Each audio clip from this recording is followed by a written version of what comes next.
Hezbollah पर Israel की ओर से लगातार कार्रवाई जारी है। नसरल्लाह का सफाया करने के बाद हिजबुल्लाह के उत्तराधिकारी हाशिम सैफुद्दीन का भी सफाया हो चुका है। अब हिजबुल्लाह के अगले चीफ पर कार्रवाई करने के लिए इजराइल ने कमर कस ली है। जानकारी के मुताबिक हाशिम सैफुद्दीन को मार गिराने के बाद इब्राहिम अमीन अल सैयद को हिजबुल्लाह का नया नेता यानी नया चीफ बनाया गया है। मिडिल ईस्ट में जारी तनाव के बीच अब पश्चिम देश की एंट्री भी पर इजराइल के राष्ट्रपति नेतन्याहू भड़क गए। उनका बयान सामने आया।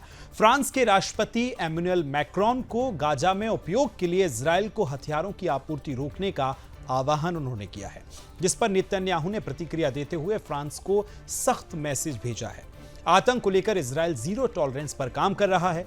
पीएम नेतन्याहू पहले ही आतंकवाद पर दो टूक बोल चुके हैं। संयुक्त राष्ट्र को संबोधित करते हुए उन्होंने कहा था कि आतंकवाद के खिलाफ युद्ध की घोषणा हो चुकी है और अब यह आतंकवाद समाप्त होने पर ही खत्म होगा। साथ ही उन्होंने दुनिया के अन्य देशों से भी अपील की थी कि वो आतंकवाद के खिलाफ अपनी आवाज बुलंद करें, लेकिन फ्रांस के रुख से इजरायली नेता भड़क चुके हैं। आइए इस खबर का पक्ष क्या है, लावनी जी से जानते हैं।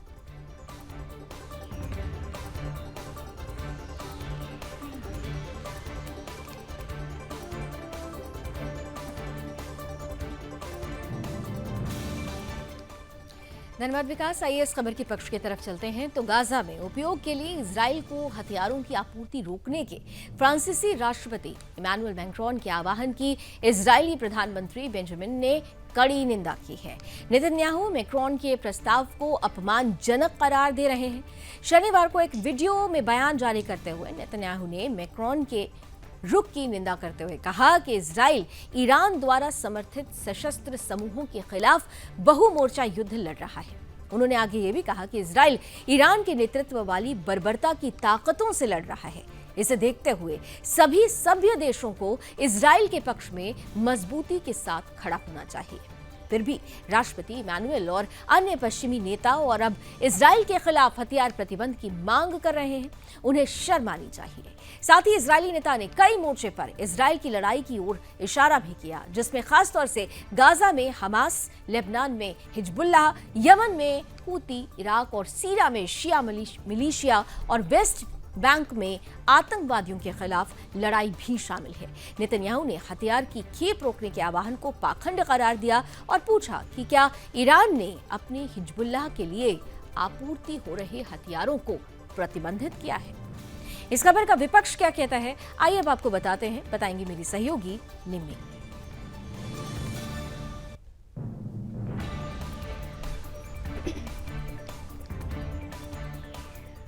तो चलिए इस खबर का विपक्ष आपको बताते हैं कि फ्रांस के राष्ट्रपति इमैनुअल मैक्रोन ने पहले एक इंटरव्यू में सुझाव दिया था कि राजनीतिक समाधान की सुविधा के लिए और आगे बढ़ने से बचने के लिए गाजा में संघर्ष में इस्तेमाल किए गए इजराइल को हथियारों की खेप को निलंबित कर दिया जाना चाहिए।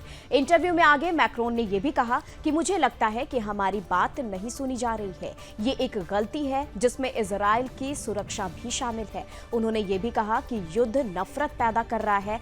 उन्होंने कहा कि लेबनान में तनाव बढ़ने से बचना एक प्राथमिकता है, भले ही इजराइल ने बेरूत में हिजबुल्लाह के ठिकानों पर बमबारी की हो। फ्रांसीसी नेता ने कहा कि लेबनान नया गाजा नहीं बन सकता है। हालांकि नेतन्याहू के कड़े मैसेज के बाद मैक्रोन के कार्यालय ने एक बयान जारी कर फ्रांस को इजराइल का दृढ़ मित्र बताया है।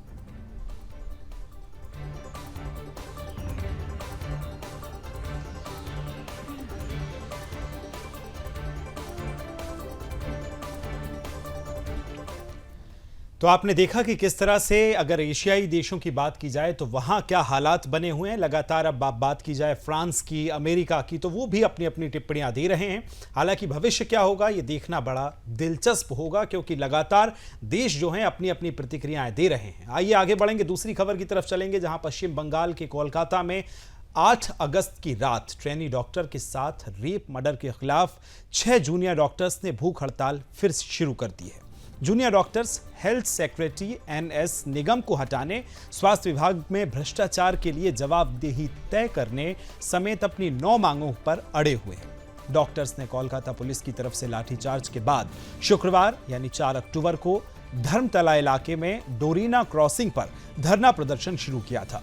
उन्होंने अपनी मांगों को पूरा करने के लिए ममता सरकार को 24 घंटे का अल्टीमेटम दिया था। राज्य सरकार को दी गई डेडलाइन में शनिवार की रात 8:30 बजे खत्म हो गई। उसके बाद पश्चिम बंगाल जूनियर डॉक्टर फ्रंट के 6 प्रतिनिधियों ने आमरण अनशन शुरू कर दिया है। डॉक्टर्स ने बताया कि वो भूख हड़ताल की पारदर्शिता बनाए रखने के लिए मंच पर सीसीटीवी भी लगाएंगे, ताकि हर कोई उसको देख सके कि वहां क्या हो रहा है। बंगाल के रेप के मामले के बाद जूनियर डॉक्टर्स ने रेप मर्डर घटना के खिलाफ 10 अगस्त से 21 सितंबर तक 42 दिन तक हड़ताल की थी। आप जानते हैं, डॉक्टर्स ने सरकार के सामने 5 अपनी मांगे रखी थी। इनमें सरकार ने 3 मांगे मान ली हैं। साथ ही 2 अन्य मांगों पर शर्तों के साथ विचार करने का आश्वासन दिया था। इसके बाद डॉक्टर्स ने हड़ताल खत्म कर दी थी, लेकिन एक बार फिर से अब डॉक्टर्स हड़ताल की राह पर आ गए हैं। आइए इस खबर का पक्ष जानते हैं लावनी जी से।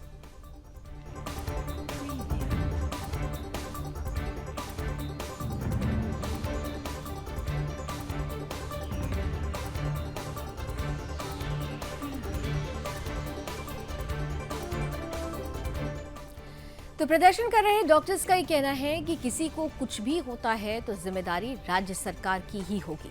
जूनियर डॉक्टर्स ने आगे कहा कि हमने सरकार को 24 घंटे का समय दिया है, अल्टीमेटम दिया था, लेकिन 24 घंटे के बाद हमें सिर्फ धमकियां ही मिली। हमें उत्सव में लौटने के लिए कहा जा रहा है, लेकिन हम उस मानसिकता में हैं ही नहीं। डॉक्टर्स ने यह भी कहा कि पहले चरण में 6 जूनियर डॉक्टर भूख हड़ताल पर बैठेंगे। मांगे फिर भी पूरी नहीं होने पर यह भूख हड़ताल अनिश्चित काल के लिए जारी रहेगी। अगर ऐसे में किसी को कुछ भी होता है तो उसकी पूरी जिम्मेदारी राज्य सरकार की होगी। डॉक्टरों का आरोप है कि ममता सरकार का रवैया पॉजिटिव नहीं लग रहा है। चिकित्सा कर्मियों पर अब भी हमले हो रहे हैं। सीएम ममता के वायदों को पूरा करने का कोई प्रयास होता ही नहीं दिख रहा है, जिसके बाद पूरी तरह से काम बंद करने के अलावा कोई और विकल्प बचा ही नहीं है। अब इस खबर का विपक्ष आइए जान लेते हैं निम्मी से।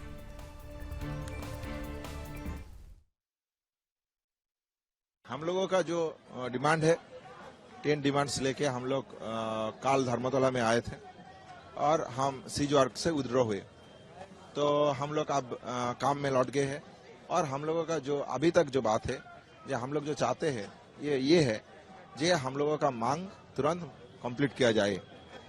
तो इसीलिए हम लोग आज हंगर स्ट्राइक में बैठे हैं और हम लोग चाहते हैं जो स्टेट और सीबीआई और सुप्रीम कोर्ट जो है वो हम लोगों का डिमांड के ऊपर गौर करे और जल्द से जल्द हम लोग।